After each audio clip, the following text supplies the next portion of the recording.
Naimbagag sa Pilipinas at tuyong dagiti kanggunan adamag dito PTV Cordillera. Sakbay ti baro atawan, sanod ti SM Prime ang market redevelopment kas original proponent. Nadismaya ni Baguio City Mayor Benjamin Magalong itinaso a pangadeng, bayat ang naragsakan mo dagiti sumagmamano amang kontra itinaso a plano. Ada report ni Bridget Marcasi Pangosvian. We missed the opportunity. Pero sabi ko nga, may silver lining pa rin dito. We will publish again. This time, it will now become a solicited proposal.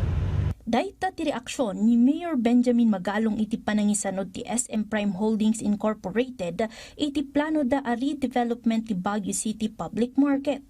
Sigun ken kuana,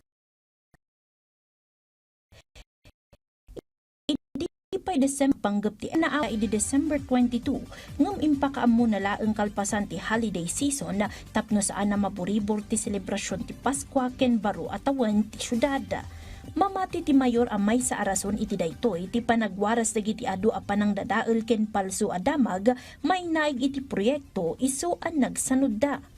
Based sa mga information na natanggap ko, talagang lang sila, frustrated lang talaga sila sa maraming kasinungalingan, yung mga malisyosong intriga na lumabas. Kaya better na lang, they would rather withdraw. Iti baet ti daytoy, positibo dalata para iti redevelopment ti merkado nang runa ta adaan iti terms of reference iti bidding para kadagiti interesado. Answered prayer namin at talagang happy ang New Year namin, kumbaga.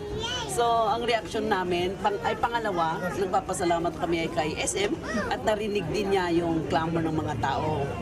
So, masaya kaming dito sa paligid. Impateng namot at tarigagay dati redevelopment para iti merkado. Ngamkid daw dalaeng at ti lokal a gobyerno timang trabaho. Gapo tadagitoy iti addaan iti responsibilidad. Malaksid iti dayta, impateng daan no saan ang mabailan ti lokal a gobyerno ket nakasagana da at tumulong. Hinikayat namin yung mga cooperatives within the market. Yung apat na malalaking co-op natin dito sa palengke ay very much willing na sila, if ever na ayaw ni local government na sila ang gagawa. Parang plan B namin yun. Kung ayaw ni government ang gagawa, sasabihin nilang walang pera, siyempre, datayon. Nagbalin ang nabara ti saritaan ti panggap ang modernisasyon iti merkado publiko ti syudad, gapo iti panagkadkad ken panangawag dagiti vendors ken stall owners iti proyekto kas mollification. Bridget Marcasi Pangosvian para iti Pambansang TV. Iti baro a Pilipinas. Kabayatan na dagiti manursuro ti maikadwa nga inaken ang mga dagiti estudyante. Tapno adada mapapintas pay ti kalidad ti edukasyon ken maipaayan inspirasyon pay dagiti manursuro amang muli ka dagiti ubing naangay ti mass oath-taking dagiti promoted a manursuro iti Benguet. Ada report ni Christine Bornolia sa Baway. I solemnly swear that I will faithfully discharge to the best of my ability. Nagsapata tinasurok sa nga ribo ket siya magasot a promoted teachers iti Benguet iti naangay ang mass oath-taking ceremony iti Benguet Sports Complex. Sigun kini Regional Director Stella Carino, daytoy a promotion ket may sa awaga sa panagyaman kadagiti manursuro iti dedikasyon da kas inaken ama dagiti estudyante. Mamati ti opisyal nga agbalin nga inspirasyon ti promotion tapno ituloy dati dedikasyon da nga agsuro. Sa lahat ng mga na-promote, ang hinihingi lang ng ating presidente si PBBM and of course ang our secretary at ako ay we translate our promotion to performance para there will be better quality of education. May sa ni Rhea Bakduyan manipod iti Damaso Cumilis Elementary School kadagiti nagsapata.